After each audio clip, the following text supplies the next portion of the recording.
Hi ladies, so I've literally just walked in the door from my 28-week prenatal checkup, I guess you call it. I did a glucose test. Drink was fine. I really don't know what people bitch about when they have to do it. There will be some idiot doing a burnout down my street. But really all it is flat lemonade. Nothing more than that. I actually enjoyed it. I could have drank like a 600ml bottle of it. No problem. I will only get a call back with the results if there's something, wrong. Otherwise, I'll get the results at my next appointment, which will be when I'm 32 weeks, so in 4 weeks' time. So until now, they had been 6 weekly, and now that I'm 28 weeks, they're going to 4 weekly. I spoke to my midwife, about the whole. Oh, how crooked do my glasses look? Ugh. Yeah, I spoke to her about the whole VBAC, having a vaginal birth after my cesarean, and I told her what that other idiot that I saw before I started seeing a midwife said about how, she was basically like, we will not let you go overdue. We're going to book your C-section for term +2, so 40 weeks +2 days, and absolutely under no circumstances do we induce. And also that as soon as I start, getting contractions or whatever, I have to go straight into hospital and be monitored the whole time. Well, my midwife just looked at me and she was like, no, that's not how it is. She basically said, I don't have to go in straight from the second that I start contractions. And she also said that, no, I don't have to have a C-section just because I get to full term, 40 weeks. And she said that I can be induced. So I'm like, well, sweet. I'm willing to look at being induced. If I reach 41 weeks, then I'll be like, okay, let's get this induction happening. So there's that. I also talked to her about having a water birth, and I'm super bummed about this. I can labour in their little birth pool thingo, but I can't actually give birth in it because of the stupid C-section. I don't know why that is. She said she's going to talk to me like sort of more in depth about it. Not at my next appointment, because at my next appointment, she's actually on holidays, so I'm going to see one of the what did she call her? One of the backup midwives. So I'm going to see the backup midwife next time at 32 weeks, and then I'll see her at 36 weeks. My midwife at 36 weeks. And then I guess she'll talk about why I can't. I don't know why she didn't just do it today, but anyway, I can't understand why, just because I've had a C-section, I can't give birth in water. I don't understand it, but whatever. That's something that apparently they're pretty strict on. Which, I mean, the fact that I get to... It is something that I really wanted, but it's all going to depend on whether or not I feel within myself I can go all the way without any medication. Because I want to try and do it natural. But if I get to a point where I really feel like I need some help, then obviously, if I end up with an epidural, then I can't be in the water anyway, so I wouldn't be missing out on anything anyways. But I don't know, we're just going to have to see what happens on the day. Like, I've never been through any contractions other than Braxton Hicks. I've never even had painful Braxton Hicks contractions, so I'm basically the same as what a first-time mum is right now, because I haven't been through the natural process, and I didn't even get far along enough for my body to start, really actively sort of giving me test contractions, all that sort of stuff, yeah. So yeah, anyway, that's the whole C-section and birth thing. We had a tour of the birthing unit. It is so nice. It's really not what I expected at all. They have 2 big rooms where they have double beds, and then all the other rooms are a little bit smaller with single beds. And most of the rooms have a bath, and the 2 big rooms have baths. And they've got a yoga mat, the big ball. They've got 2 little squatting seat thingos, that you can sit on, and then they've got this other sort of piece of equipment that you can like lean on and squat and all that. So, and they're really big, like super spacious. So it's going to be really good with me, Begie, my nan, my midwife, and I don't know if anybody else will be in there, but if I get induced, then I'll have like doctors coming and going or whatever. But if it's just if I just go into labour on my own and I progress normally, then it'll just be me, my nan, Begie, and the midwife, yeah. So yeah, the room's awesome. I was picturing that I would get one of those horrible bloody beds, with your legs that are up on the stirrups.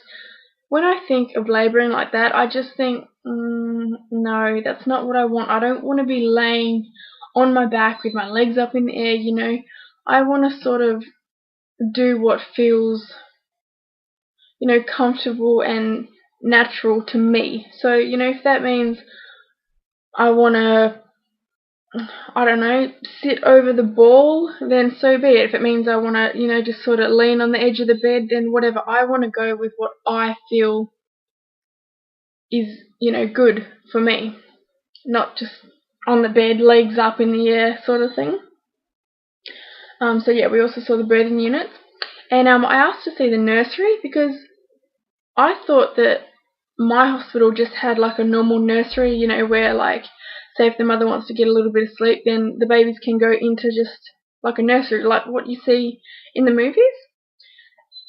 And so she's taken us through, and she's showing us the NICU, and I was like, well, obviously you're not allowed to go into NICU because, you can't get germs or whatever in there.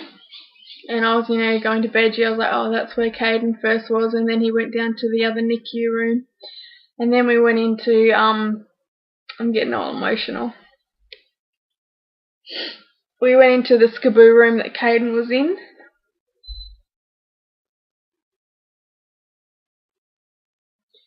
I didn't realise I was going to get so emotional about it, but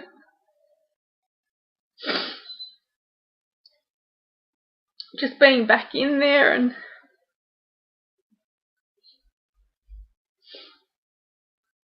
it was just really upsetting. So I just never want to be in there again.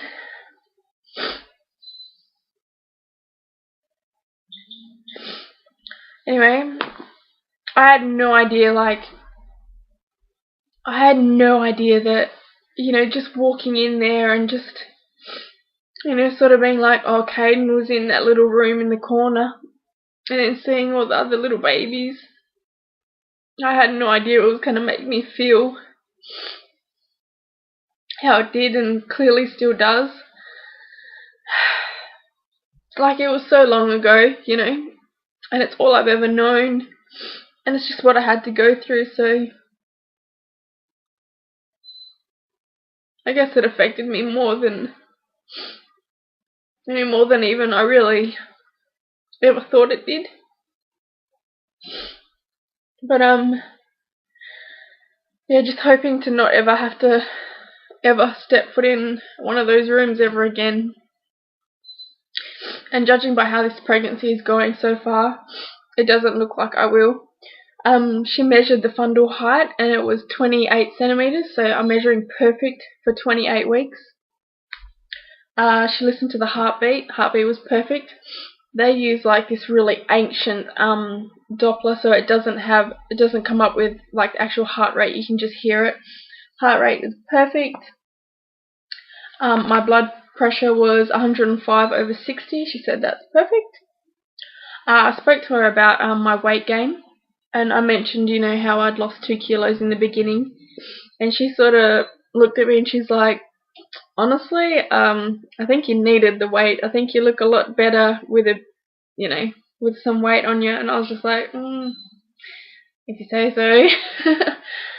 I still think that when I was at 62 kilos, I could have lost a little bit more weight, but you know, she was saying that like, you know, based on my height and my pre-pregnancy weight, that my BMI was probably around 18 or 19, and normal range is, I think she said 18 to 24 or something. So she said, you know, I was like right on the lower end, and that, you know, I probably needed to be a bit bigger. I don't agree, but whatever, this is what she's saying.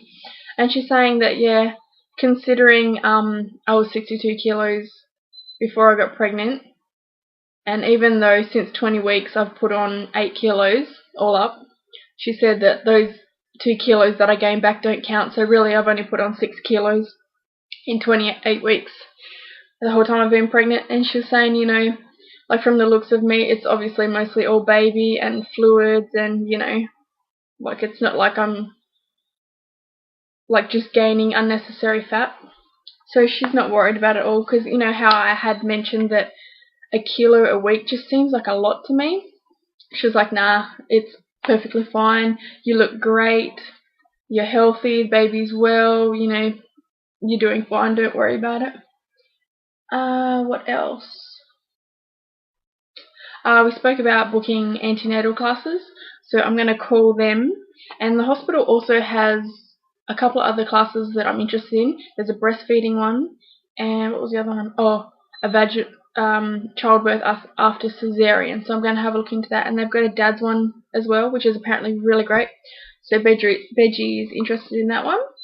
He came along to the appointment, of course. That is pretty much it, except for I asked her if she could tell how she's, like, what her position is, and she is head down. I may as well show you, otherwise it's too hard to explain. So she is head down, so she's down here, her butt is over here, and her legs are over here. So she's, you know, sort of curled up in a little ball, and that's why I get all my movements over here, because she's kicking me, and anything that's in the middle would be her hands. So that is awesome to know, you know, not only am I measuring perfect, heart rate is perfect, but she's, you know, head down already. So, and yes, she could move, but my point is everything looks perfect. Everything looks like it's going to go smoothly, and I'm finally going to get the pregnancy, the labour and the birth that I had hoped for with Caden, and that I, you know, was sort of cheated out of having with Caden, really. That's how I feel. I mean, I feel really ripped off that I didn't get to do that the proper way. But whatever. All is well. So yes, next appointment is at 32 weeks. Yeah, that's all. That's all I have to say. I figured I may as well go ahead and do this vlog now, and, you know, while it's still fresh in my mind, rather than waiting an entire week to try and remember it all, and then, well, look, this has been almost 15 minutes, so that would have made my next vlog really, really long. Alright, so I'll get going because it's already been long enough. And yes, I will see you all for my 29-week vlog. Alright, I'll catch you later, guys. Bye!